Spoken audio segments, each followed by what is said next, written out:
ይሁን። ክብር ለኢየሱስ ይሁን። ወደ ትምህርታችን እንመለስ። ትናንትና ፋስቲንግ ምንድነው? በጨለማው ዓለም ውስጥ ስለሚደረጉ የጾም አይነቶች ኤልዛቤል ምን አይነት ጾም እንደጸለየች የመጾሟ ምክንያት ደግሞ ምን እንደነበረ እኛ ስንጾም ደግሞ ምን እንደሚፈጠር እያስተማርኩ ነበር። ክብር ለኢየሱስ ይሁን። ዛሬም ትምህርታችንን እንቀጥላለን። የእግዚአብሔርን ቃል መማራችንን እንቀጥላለን። በዓለም ዙሪያ ሆናችሁ የምታዩኝ በዩሮፕ፣ በአሜሪካ፣ በአረብ ሀገር፣ በኢትዮጵያ፣ በአፍሪካ፣ በኤዥያ፣ በአውስትራሊያ በየትኛውም የዓለም ዳርቻ ሁላችሁ የምታዩኝ ቅዱሳን በሙሉ ለሁሉም ሰው እንዲደርስ ይሄንን ፕላትፎርም ሼር አድርጉት፣ ሰብስክራይብ አድርጉ፣ ላይክ አድርጉ፣ ለጓደኞቻችሁ በሙሉ አካፍሏቸው። ምክንያቱም መንፈሳዊ ትምህርት ስለሆነ መንፈሳዊ ስርዓትና ጸሎት ስለሆነ በየትኛውም አቅጣጫ ውስጥ ያለ ምንም እንቅፋት ይሰራል። ያለ ምንም ባሪየር፣ ያለ ምንም ቦርደር መንፈስ ስለሆነ ድንበሮችን ሁሉ አልፎ የመስራት ህይወት የመቀየር አቅም ስላለው ለጓደኞቻችሁ በሙሉ ሼር አድርጉላቸው። ክብር ለኢየሱስ ይሁን። ቀደም ስናነብ ወደ ነበረው የእግዚአብሔር ቃል እንመለሳለን። ኢሳይያስ 58 ቁጥር 6 እኔስ የመረጥኩት ጾም ይሄ አይደለምን? እኔስ የመረጥኩት ጾም ይሄ አይደለምን? የበደልን እስራት ትፈቱ ዘንድ፣ የበደልን እስራት ትፈቱ ዘንድ፣ የቀንበርንስ ጠፍር ትለቁ ዘንድ፣ የቀንበርን ጠፍር ትለቁ ዘንድ፣ የተገፉትንስ አርነት ትሰዱ ዘንድ። እሺ፣ የተገፉትን አርነት ትሰዱ ዘንድ፣ ቀንበሩንስ ሁሉ ትሰብሩ ዘንድ አይደለምን? እሺ፣ አሁን ወደ ቁጥር 11 እንሂድ። እግዚአብሔርም ሁል ጊዜ ይመራሃል። ከስክሪኑ ስራ አምጡታ። እግዚአብሔር ቁጥር 11 እግዚአብሔርም ሁል ጊዜ ይመራሃል። እግዚአብሔር ሁል ጊዜ ይመራሃል። ነፍስህንም በመልካም ነገር ያጠግባል። ነፍስህንም በመልካም ነገር ያጠግባል። አጥንትህንም ያጠናል። አጥንትህንም ያጠናል። አንተም እንደሚጠጣ ገነት ውሃውም እንደማያቋርጥ ምንጭ ትሆናለህ። ውሃውም እንደማያቋርጥ ምንጭ ትሆናለህ። ክብር ለኢየሱስ ይሁን። ቃሉ እንደዚህ ይላል፣ እግዚአብሔር ሁል ጊዜ ይመራሃል፣ ነፍስህንም በመልካም ነገር ያጠግባል፣ አጥንትህንም ያጠናል። አንተ እንደሚጠጣ ገነት ውሃውም እንደማያቋርጥ ምንጭ ትሆናለህ። መቼ? ቁጥር 6 ላይ ስታነቡት እኔ መረጥኩት ጾም ይህ አይደለምን ይላል። ያ ማለት እግዚአብሔር በመረጠው ጾም ውስጥ መጀመሪያ የምታገኙትን ነገር ምንድነው ከተባለ መለኮታዊ የሆነ ምሪትን ነው። እግዚአብሔር የመረጠውን ጾም በምትጾሙበት ጊዜ እግዚአብሔር የመጀመሪያ የገባላችሁ ፕሮሚስ ምንድነው? ሁል ጊዜ ይመራሃል። እግዚአብሔር አንዳንድ ቀን አይደለም፣ ሰኞ ብቻ አይደለም፣ ማክሰኞ ብቻ አይደለም። ሁል ጊዜ በፋስቲንግ በምትሆኑበት ጊዜ ውስጥ፣ ሁል ጊዜ ጾም ጸሎት የህይወታችሁ አካል በሆነበት ጊዜ ውስጥ የእግዚአብሔር ድምጽ በህይወታችሁ ላይ በኃይል ይበዛላችኋል። የእግዚአብሔር ድምጽ በህይወታችሁ ላይ በኃይል ይለቀቅላችኋል። ሁል ጊዜ ጾም ጸሎት በእናንተ ህይወት ውስጥ ባለበት ስፍራ ውስጥ የመጀመሪያውና ትልቁ የምታገኙት ጥቅምና ቤኔፊት ምንድነው? በእግዚአብሔር መመራት ነው። በእግዚአብሔር መመራት ነው። እንደ ክርስቲያን እንደ አማኝ የጾም ጸሎት የህይወት ስታይል ያላቸው ሰዎች በሙሉ ሁል ጊዜ የሚመሩት በፍለሻቸው አይደለም። ክርስቲያን የሆነ ሰው በስጋው መመራት የለበትም። መመራት ያለበት በመንፈስ ቅዱስ ነው። መጽሐፍ ቅዱስ እንደዚህ ይላል፣ እነዚህ በመንፈስ የሚመሩ የእግዚአብሔር ልጆች ናቸው ይላል። በመንፈስ የሚመሩ የእግዚአብሔር ልጆች ናቸው። ትክክለኛውን የቃሉን ፍቺ ስታዩት ከመንፈስ ኋላ የሚሄዱ ነው የሚለው። ያ ማለት ክርስቲያን ማለት ከመንፈስ ቅዱስ ኋላ የሚሄድ ነው። ከመንፈስ ቅዱስ ፊት አይሄድም። ከመንፈስ ቅዱስ ኋላ ነው የሚሄደው። ከድምፁ ኋላ፣ ከቅዱ በኋላ፣ ከፕሮግራሙ በኋላ፣ ከሐሳቡ በኋላ። የእግዚአብሔር ልጅ ማለት ከእግዚአብሔር ኋላ የሚከተል ማለት ነው። የእግዚአብሔር ልጅ ማለት ከእግዚአብሔር ኋላ የሚከተል ነው። ፋስቲንግ ለዚህ ይረዳቸዋል። እግዚአብሔር ሁል ጊዜ ይመራሃል። ከዛስ ነፍስህንም በመልካም ነገር ያጠግባል። እችን ቃል በደንብ ያዟት። ነፍስህን፣ ስጋህን አይልም። ነፍስህን በመልካም ነገር ያጠግባል። የጾም ጸሎት ውስጥ የምታገኙት ጥቅም የሚለካው ስጋችሁ ከምግብ በራቀባቸው ቀናቶች አይደለም።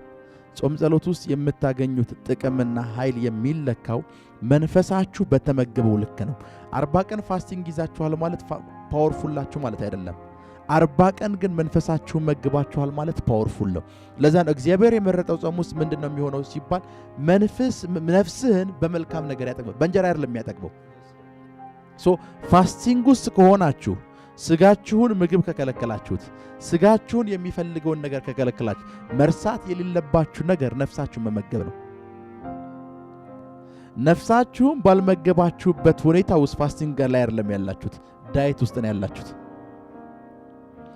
ነፍስ የማትመገብበት ጾም ዳይት ነው። ያ ማለት ክብደት ወይም ውፍረት ለመቀነስ የምታደርጉት ጥረት እንጂ እንደ ጾም አይደለም የሚቆጠረው። እንደ ጾም የሚቆጠረው መቼ ነው ከተባለ ነፍሳችሁ መጥገብ ስትጀምር ነው። ነፍሳችሁ መጥገብ ስትጀምር ነው።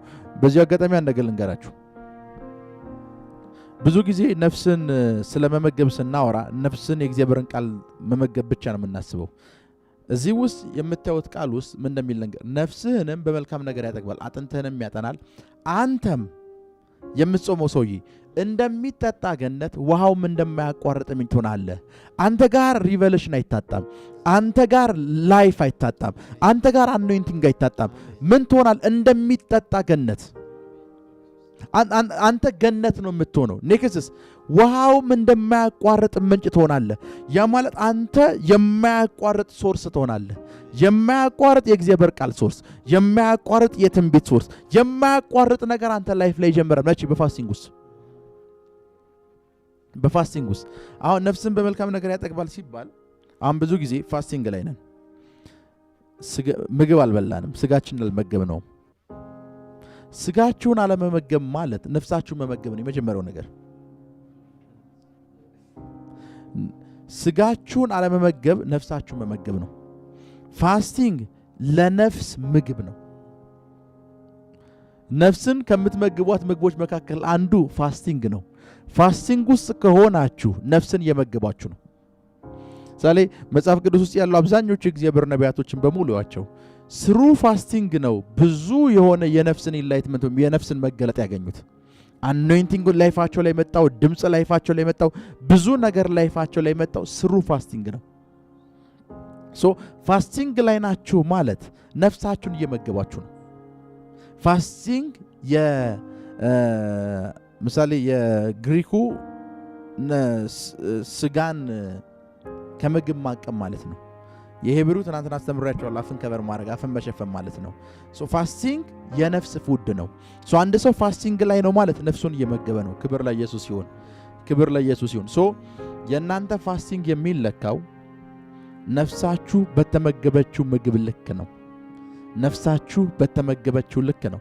ፋስቲንግ ለእግዚአብሔር ድምጽ አክሰስ የእናንተ አክሰስ ነው ማለት የእግዚአብሔርን ድምጽ አክሰስ የምታደርጉበት የእግዚአብሔርን ድምጽ የምትለማመዱበት መንገድ ነው። በፋስቲንግ ውስጥ እግዚአብሔር ሁሉ ጊዜ ይመራችኋል። ያ ማለት ሁሉ ጊዜ የማያቋርጥ ድምጽ አለ። በዚህ በኩል ሂድ፣ እንደዚህ አድርግ፣ እንደዚህ ሁን፣ በዚህ ውጣ፣ በዚህ ግባ የሚል ድምጽ አለ። መቼ? ፋስቲንግ ባለበት ስፍራ ሁሉ ጊዜ የማያቋርጥ የእግዚአብሔር ድምጽ ፍሎ አለ። ክብር ለኢየሱስ ይሁን፣ ክብር ለኢየሱስ ይሁን። ስለ ፋስቲንግ ይሄንን ነገር ካልኳችሁ አሁን አንድ ነገር ስለ ፋስቲንግ በጣም አጠንክሬ ማስተማር የምፈልገውን ትምህርት ነው ከዚህ በኋላ ማስተምራችሁ። የአስቴር መጽሐፍ ምዕራፍ 4 እንከፍታለን። የአስቴር መጽሐፍ ምዕራፍ 4 ቁጥር 7 እናንብበው። አይሁድንም ለማጥፋት ሐማ በንጉሱ ግምጃ ቤት ይመዝን ዘንድ የተናገረውን የብሩን ቁጥር ነገረው። እሺ ወደ ቁጥር 17 እንምጣ። ኦሬዲ ከቁጥር 7 እስከ 17 ባላችሁበት ስፍራ አንብቡት። መርዶክዮስም የተደረገውን ሁሉ አይሁድንም ለማጥፋት ሐማን በንጉሱ ግምጃ ይመዝኑ ዘንድ የተናገረውን የብሩን ቁጥር ነገረው። እሺ ቁጥር 17 አስቴርም ቁጥር 16 እና 17 እሺ 16 አስቴር እንዲህ ብለው ለመርዶክዮስ ቁጥር 16 ቁጥር 16 ሄደህ በሱ ያሉትን አይሁድ ሁሉ ሰብስብ። አስቴር ነች እንደዚህ የምትለው ለእኔም ጹሙ 3 ቀንና ሌሊቱን ቀኑንም አትብሉም አትጠጡም። እኔና ደንገጠሮቼ እንዲሆን ጾማል። ምንም እንኳን ያለ ሕግ ቢሆን ወደ ንጉሱ ገባለሁ፣ ብጠፋም እጠፋለሁ። ክብር ለኢየሱስ ይሁን። ከዛ ቁጥር 17 ላይ መርዶክዮስም የተደረገውን አደረገ፣ የታዘዘውን አስቴር ያዘዘችውን አደረገ ይላል። ወደ ቁጥር 16 እንመለስ። ሄደ በሱሳ ያሉትን አይሁድ ሁሉ ሰብስብ። እሺ ለእኔም ጾሙ። ለእኔ ጾሙ። የምትጾሙት ለማን ነው? ለእኔ። እሺ 3 ቀን ሌሊትና ቀኑን አትብሉም አትጠጡም። እኔና ደንገጥሮቼ ደግሞ እንዲሁ እንጾማለን። ምንም እንኳ ያለ ሕግ ቢሆን ወደ ንጉሱ እገባለሁ። ምንም እንኳን ያለ ሕግ ቢሆን ወደ ንጉሱ እገባለሁ፣ ብጠፋም እጠፋለሁ። ክብር ለኢየሱስ ይሁን። ምን ማለት ነው ልንገራችሁ። አስቴር እዚህ ስፍራ ላይ የተናገረች ያለችው ያለ ሕግ ወደ ንጉሱ ከገባው እጠፋለሁ። ያለ ሕግ ወደ ንጉሱ ጋር ከገባችሁ የመጨረሻው ፍርዱ ሞት ነው። ምክንያቱም ያለ ሕግ ሳይፈቀድላችሁ ነው የገባችሁት። ያለ ሕግ ነው የገባችሁት። ሶ የመጨረሻ የሚፈጠረውን ነገር ታውቀዋለች። ብጠፋም እጠፋለሁ። ሶ መርዶክዮስ መጀመሪያ ሃማ ያሰበውን ሰማ። ሃማ እንደዚህ ያስቧል፣ እንደዚህ ያቅዷል፣ እንደዚህ ፕሮግራም አድርጓል። ሶ ገንዘብም ሰጥቷል ተባለ። ለአስቴር መጥቶ ነገራት። ለአስቴር መጥቶ ሲነግራት አስቴር ያለችው ነገር አንድ ነው። ለኔ 3 ቀንና 3 ሌሊት ጸልዩ፣ ጾሙ፣ ምግብ የሚባል ነገር እንዳትበሉ። ለኔ ምን ሊፈጠር ስለሆነ አይሁድ ሊጠፋ ስለሆነ። ክብር ለኢየሱስ ይሁን። አሁን ፋስቲንግን መቼና እንዴት መጠቀም እንዳለባችሁ ነው ማስተምራችሁ። ይሄ የያዝኩት ስልክ አለ። ፊት ለፊት ቲቪ አለ ብላችሁ አስቡ። ወይም እናንተ ፊት ለፊት ቲቪ አለ። ቲቪው የመጨረሻ ድምጽ ላይ ነው ያለው። ቲቪው ውስጥ የምትወዱት ፕሮግራም የተላለፈ ነው። ድንገት በጣም የምትወዱት ሰው ደወለ። በጣም የምትወዱት ሰው ሲደውል የስልካችሁ ጥሪ ቲቪው ድምጽ ጋር እኩል ነው ብላችሁ አስቡ። በጣም የምትወዱት ሰው ደውሏል። በጣም የምትወዱትን ሰው ስልክ ለማንሳት የምታደርጉት ነገር ምንድነው? የቲቪውን ድምጽ ነው የምትቀንሱት። የቲቪውን ድምጽ የምትቀንሱበት ምክንያት በጣም የምትወዱት ሰው እንዳይረበሽ ነው። አንዳንድ ጊዜ በጣም ፊዚካሊ በአእምሯችሁና ፊዚካሊ አንዳንድ ነገሮችን ማለፍ ከከበዳችሁ ማድረግ ያለባችሁ የስጋችሁን ቮሊዩም መቀነስ ነው። የስጋችሁን ቮሊዩም ከቀነሳችሁት ይሄኛው ቻሌንጅ ዜሮ ይሆናል። ምሳሌ አንዳንድ ጊዜ በህይወታችሁ ውስጥ እንዴት አልፈዋለሁ ብላችሁ የምታስቧቸው ችግሮች ይመጣሉ። በስጋችሁ አስባችኋቸው የማታልፏቸው ችግሮች፣ አቅዳችሁ የማታልፏቸው ችግሮች፣ ሰዎችን አግኝታችሁ የማታልፏቸው ችግሮች፣ ከቢሮ ተመላልሳችሁ የማታልፏቸው ችግሮች ይመጣሉ። እንደዚህ አይነት ችግሮች ሲመጡ ስጋችሁ መጮህ ይጀምራል። አልቆልሃል፣ እንደዚህ ብሎልሃል። እነዚህን ቻሌንጆች ለማለፍ ማድረግ ያለባችሁ የስጋችሁን ቮሊዩም ዜሮ ማድረግ ነው። ድምፁን ዜሮ ለማድረግ ምንድነው የምትጠቀሙት ከተባለ ፋስቲንግ ነው። ድምፁን ዜሮ ለማድረግ ፋስቲንግ ነው። አሁን ብዙ ጊዜ ሰዎች የሚከብዳቸው ምንድነው? አዋጅ ወጥቷል አይሁድ በሙሉ እንዲሞት። እዚህ መጽሐፍ ውስጥ የምታገኙት 2 ሰው ነው። ማንና ማን? አስቴርና መርዶክዮስ ለራሱ ደንግጧል። አስቴር ግን አልደነገጠችም። መርዶክዮስ ስጋው እየጮህበት ነው። ልጠፋ ነው። አስቴር ይሄንን ጮህት በምን ጸጥ እንደምታስብሉ ታውቃለች። እንጾም አለች። መጾም ጀምራችኋል ማለት ስፒሪታችሁ እንዲያወራ፣ ስፒሪታችሁ ኃይል እንዲያገኝ አክሰስ እየሰጣችሁት ነው። ምን ማለት ነው? በሌላ አማርኛ እዚህ ጋር 100 ኪሎ ዕቃ አለ ብላችሁ አስቡ። 100 ኪሎ ዕቃ አለ። ያንን 100 ኪሎ እንዲያነሱላችሁ 2 ሰዎች ፊት ለፊታችሁ አሉ። አንደኛው ልጅ ኪሎ 40 ነው። አንደኛው ልጅ ኪሎ 90 ነው። 100 ኪሎ ነው። እናንተ ማንሳት አትችሉ። ማን እንዲያነሳላችሁ ነው 100 ኪሎን የምታደርጉት? 40 ኪሎ የሚመዝነው ልጅ ወይ 90 ኪሎ የሚመዝነው ልጅ? 90 ኪሎ የሚመዝነው ልጅ። አንዳንድ ጊዜ ላይፋችሁ ላይ ለስጋችሁ የሚከብዱ ቻሌንጆች ሲመጡ ስጋችሁን አታንሱት፣ ስፒሪታችሁን አንሱት። ስፒሪታችሁን ካነሳችሁት ይሄንን 100 ኪሎ ማንሳት ትችላላችሁ። ብዙ ጊዜ እናንተ ችግር ምንድነው? 40 ኪሎ ነው የምታነሱት።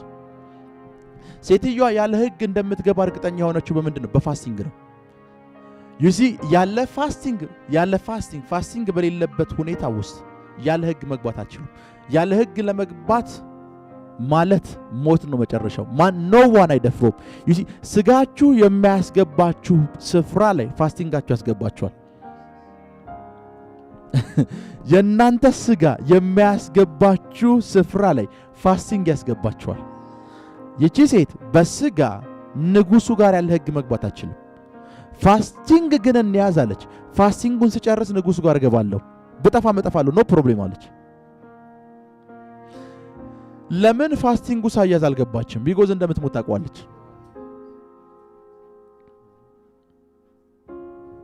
ፋስቲንጉ ሳያዝ ብትገባ እንደምትገደል ታውቃለች። ሶ ፋስቲንጉን እናቁም አለች። ፋስቲንጉን እናቁም፣ ይሄ መብላቱን እናቁም፣ ለ3 ቀን ፋስቲንግ እንያዝ፣ ከ3 ቀን ፋስቲንግ በኋላ ቤተ መንግስት እገባለሁ አለች።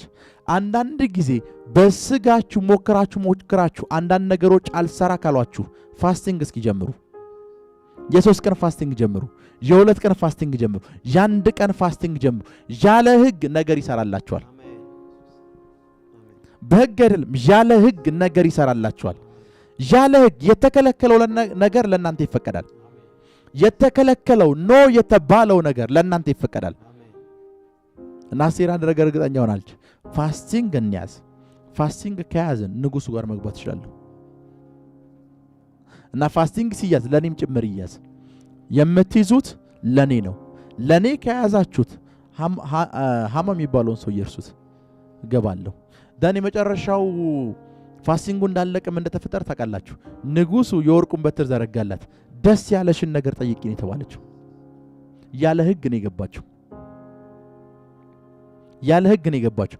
አስቡት፣ አስቴር ሁና የንጉስ እኩሌታ አልተፈቀደላትም። ፋስቲንግ ይዛ ግን የንግስና ግማሽ ተሰጥቷታል። የንግስና ግማሽ ተሰጥቷታል።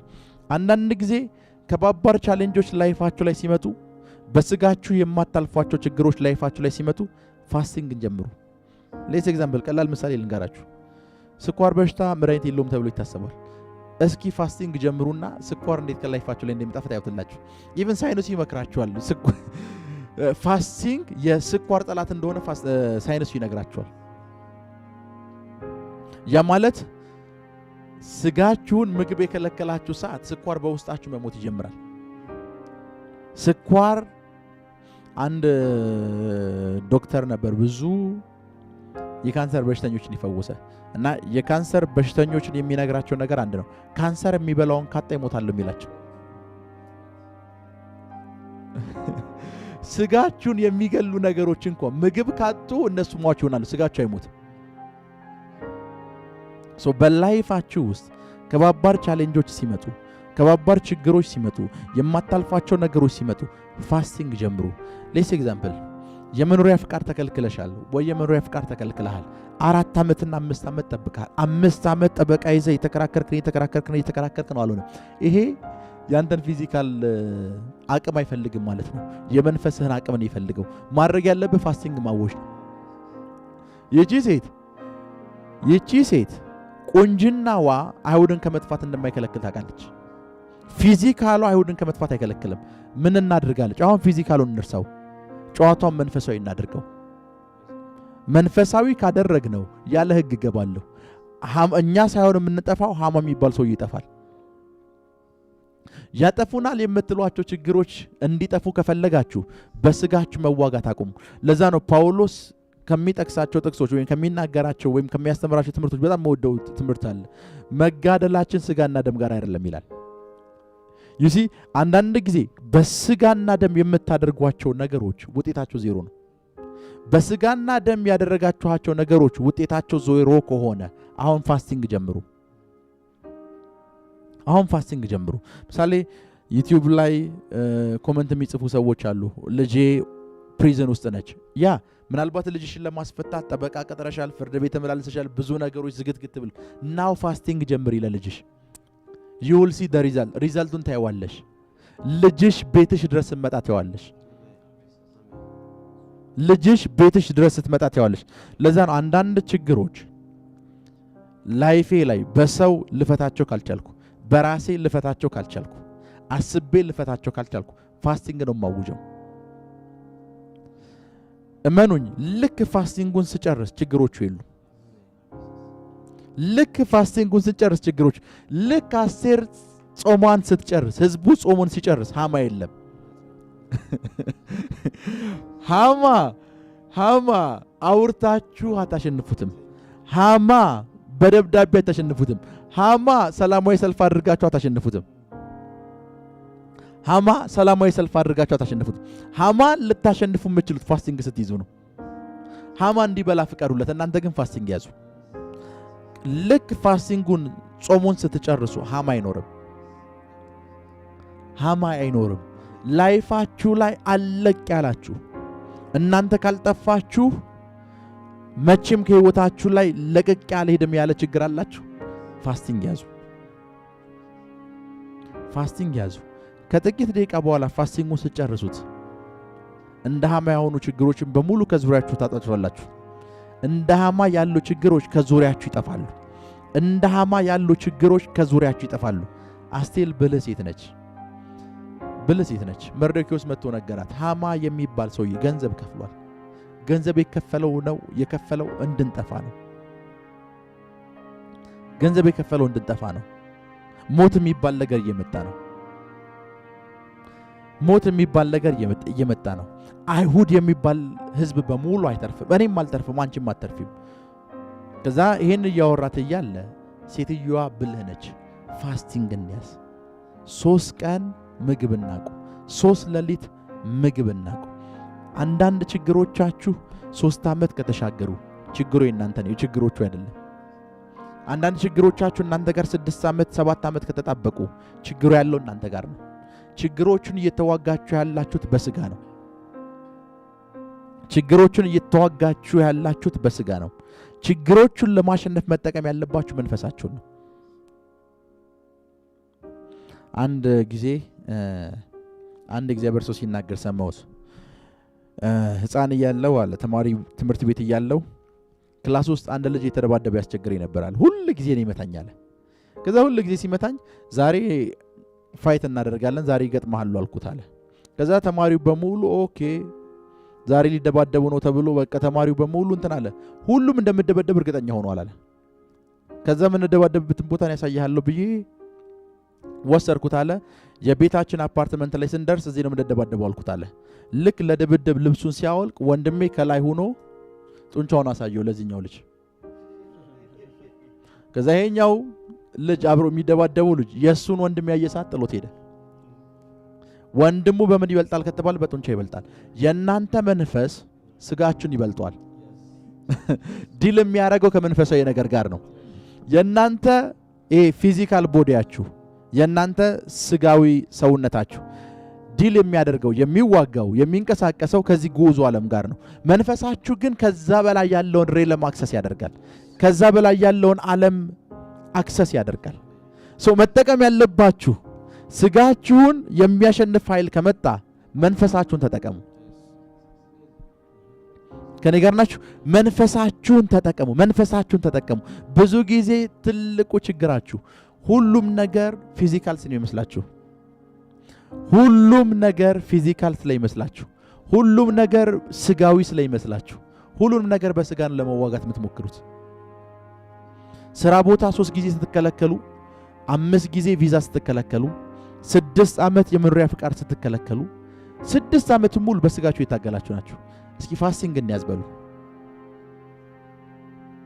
ፋስቲንግ ሊያዝበት በዚህ ጉዳይ ላይ 3 ቀን ፋስቲንግ ሊያዝበት በሉ። በዚህ ጉዳይ ላይ 2 ቀን ፋስቲንግ እመኑኝ። ከዛ በኋላ ችግሩ ፊዚካል አይደለም፣ ችግሩ ስፒሪቹዋል ነው። ጌታ ኢየሱስ ምን እንዳለ ልንገራችሁ። ጌታ ኢየሱስ መጽሐፍ ቅዱስ ላይ አንድ ቃል ላሳያችሁ። አንድ ቃል ላሳያችሁ መጽሐፍ ቅዱሳችን ላይ። ክብር ለኢየሱስ ይሁን፣ ክብር ለኢየሱስ ይሁን፣ ክብር ለኢየሱስ ይሁን። ጌታ ኢየሱስ የተናገረውን ቃል ላሳያችሁ። ሊግር ኦዶስ ሳንዳራ ባህሻቲ ክላርጃ ዳሰካቴ ጄሌብሬዲያ ክራዶስ ሳካታንዳራ ባህሻዴ ማቴዎስ 17 ቁጥር 21 ማቴዎስ 17 ቁጥር 21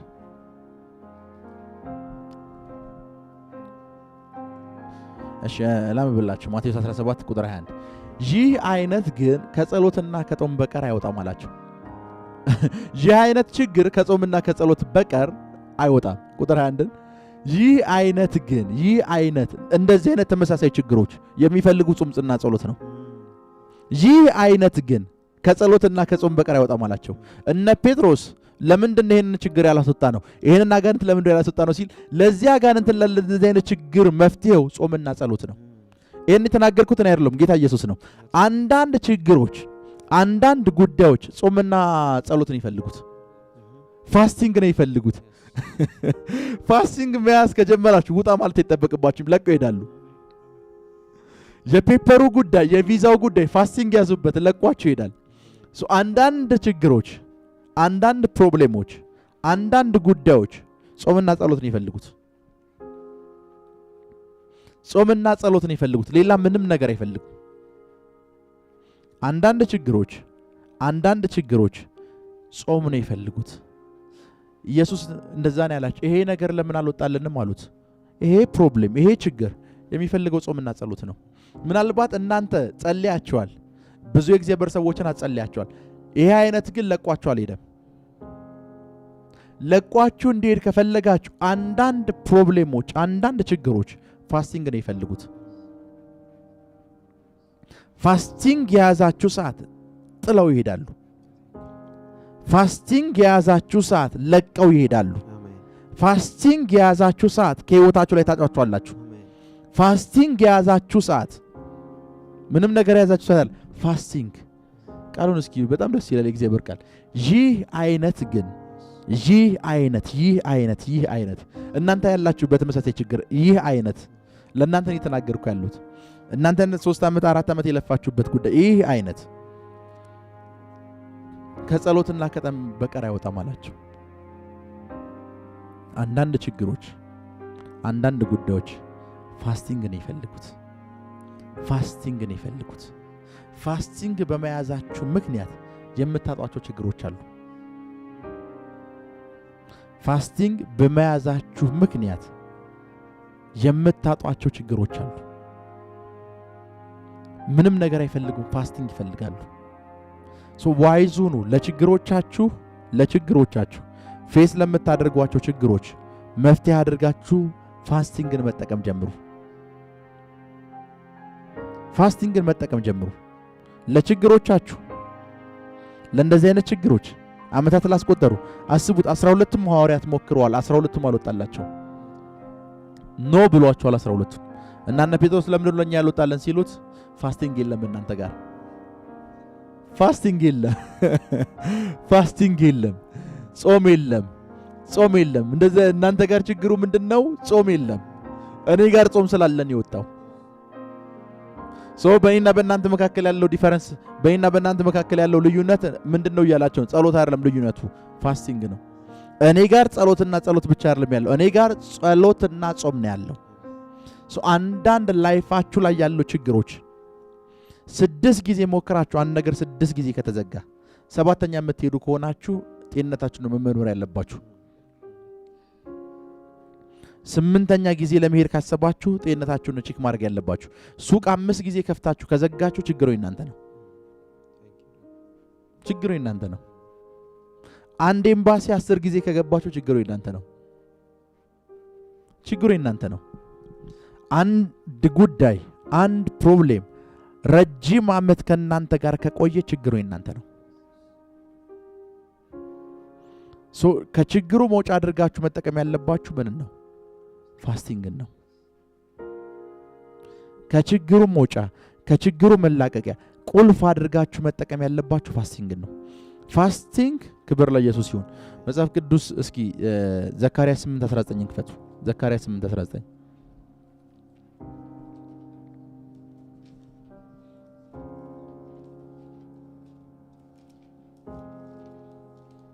ዘካርያስ 8:19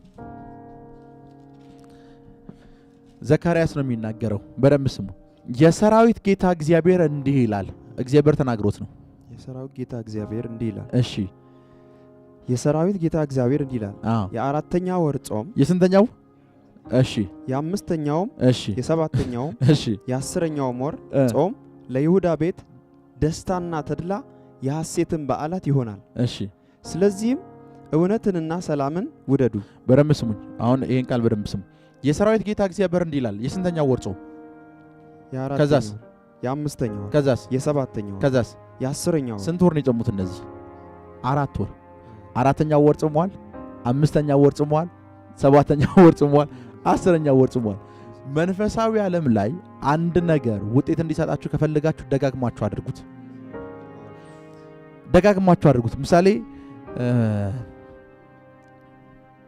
በቤተ ክርስቲያን ውስጥ ይሄን ቃል ደጋግማችሁ በሉ ትላለሁ። ምሳሌ አዋጅ ላይ ባለጸጋኔ በሉ፣ ባለጸጋ አስደጋግማችኋለሁ። አንድ ነገር ባለቤት እንድትሆኑ ከፈለጋችሁ አንድ ጊዜ ብቻ አታድርጉት። ፋስቲንግን አንድ ጊዜ ብቻ አታድርጉት። ለዛን የሰራዊት ጌታ እግዚአብሔር እንዲህ ይላል። እግዚአብሔር ነው የተናገረ ያለው። የ4ኛው ወር ጾም፣ 4ኛውን ጾምህ እንዳታቆም፣ 5ኛውን ቀጥል። ከዛ 6ኛውን ብላና 7ኛው ጋር ተመለስ። 7ኛውን ጾምህ ደግሞ 8ና 9 በልጥ 10ኛው ወር ላይ ተመለስ። ያ ማለት ከ12 ወሮች ሩቡን እየጾሙ ነው። ከዛ ምን ይሆናል? ከጾሙ በኋላ ለይሁዳ ቤት ደስታና ተድላ የሐሴትን በዓላት ይሆናል። ይሁዳ በእነዚህ 4 ወራት ውስጥ አያለቅስም፣ ደስታ ይሆንለታል። ለምን? ቤቱ ፋስቲንግ አለ። ይሁዳ በእነዚህ 4 ወራት ውስጥ ሐዘን ቤቱ አይገባም፣ ተድላ ነው የሚሆነው፣ ሐሴት ነው የሚሆነው። ጋድ ምንድነው ፕሮሚስ የገባላቸው? በእነዚህ ወራት ደስታ፣ ተድላ፣ ሐሴት ይሆናል። ፋስቲንግ ያለበት ስፍራ ላይ ደስታ አለ። ምክንያቱም ሪዘልት ውጤት ታያላችሁ። ፋስቲንግ ያለበት ስፍራ ላይ ተድላ አለ፣ ውጤት ታያላችሁ። ፋስቲንግ ያለበት ስፍራ ላይ ሐሴት አለ። ከዛስ ምን እንደሚል በዓላትም ይሆናል ካለ በኋላ ስለዚህም እውነትንና ሰላምን ውደዱ። ምን ማለት እንደሆነ ልንገራችሁ። ሰላም የምትለዋን ቃል ልንገራችሁ። ብዙ ጊዜ በሂብሪው ሻሎም ይባላል አይደለ? ላይም ስንገባ ሻሎም ሻሎም እንላለን። ክብር ለኢየሱስ ይሁን። ሻሎምን ውደዱ ይላል። ሻሎም የሰላምታ ቃል አይደለም። ሻሎም ፓኬጅ ነው። ውስጥ አንድ ሰው ሻሎም ነኝ ሰላም ነኝ ሲላችሁ ምን እያላችሁ ነው? ቢዝነሴ ሰላም ነው፣ ፋይናንሴ ሰላም ነው፣ ጤንነቴ ሰላም ነው፣ ትዳሬ ሰላም ነው፣ ዙሪያ ያለ ነገር በሙሉ ሰላም ነው፣ ቤተሰቤ ሰላም ነው እያላችሁ ነው። ይሄን ሁሉ ነገር በውስጡ ይይዛል። ሰላምታ የሰላምታ ቃል አይደለም። ሰላምን ውደዱ ሲል አፍተር ፋስቲንግ ላይፋችሁ ላይ ሰላም ነው የሚመጣው። እና እግዚአብሔር እንደዚህ ነው ያላችሁ። 4ኛው ወር ላይ አታቆሙ፣ 5ኛው ጋር ነው፣ 7ኛውም ጋር ነው፣ 10ኛውም ወር ላይ ነው። አንድን መንፈሳዊ ድርጊት አንድ ጊዜ ብቻ አታድርጉት። የብዙ ጊዜ የኛ ትልቁ ችግር ምን እንደሆነ ልንገራችሁ። ያለፈው ዓመት 10 ቀን ጾማችኋል፣ ውጤት አላያችሁ። ከዛ በኋላ ዓመቱን ሙሉ ይጾም የለም። በቸርቻችሁ የዛሬ 6 ወር ፋስቲንግ ታውጆ ነበር። 6 ወር ሙሉ እየጾማችሁ አይደለም። መንፈሳዊ ድርጊቶችን ከስንት አንድ የምታደርጓቸው ከሆነ ውጤት አታገኙ። ከስንት አንድ ብዙ ጊዜ ናዝሬቱ ኢየሱስ ያገለግል አይታችሁታል ወይ? ተራራ ሲወጣ እንደ ልማዱ የምትል ቃላለች። ዴይሊ ነው የሚያደርገው፣ በየቀኑ ነው የሚያደርገው። በየቀኑ ተራራ ሲወጣ በየቀኑ ነው። ፋስቲንግ ሲዝ በየቀኑ ነው። እንደ ልማዱ ያ ማለት ያንን ድርጊት የሚያደርገው ለአንድ ቀን አይደለም፣ ለአንድ ሲዝን አይደለም፣ ደጋግሞ ነው የሚያደርገው። እንደ ልማዱ የሚል ቃል አለ አይደለ? የኢየሱስን ታሪክ ስታነቡት ወንጌላት ውስጥ እንደ ልማዱ ዴይሊ ነው የሚያደርገው፣ ደጋግሞ ነው የሚያደርገው። ፋስቲንግ ግን እነዚህ 10 ቀናቶች ውስጥ ብቻ አታድርጉት። 4ኛው ወር ላይ አድርጉት፣ 5ኛው ላይ አድርጉት፣ 7ኛው ላይ አድርጉት፣ 10ኛውም ወር ላይ አድርጉት። ደን 4ኛው ላይ ስታደርጉት፣ 5ኛው ላይ ስታደርጉት፣ 7ኛው ላይ ስታደርጉት፣ 10ኛውም ላይ ስታደርጉት የቀሩ ወሮቻችሁ በሙሉ የደስታ ይሆናሉ። የቀሩ ወሮቻችሁ በሙሉ የሐሴት ይሆናሉ። የሐሴት ይሆናሉ። የሐሴት ይሆናሉ። የሐሴት ይሆናሉ። የሐሴት ይሆናሉ። አንድ ነገር እንድትረዱ ፈልገው ምን እንደሆነ ልንገራችሁ። ክብር ለኢየሱስ ይሁን። ክብር ለኢየሱስ ይሁን። አንድ ቀን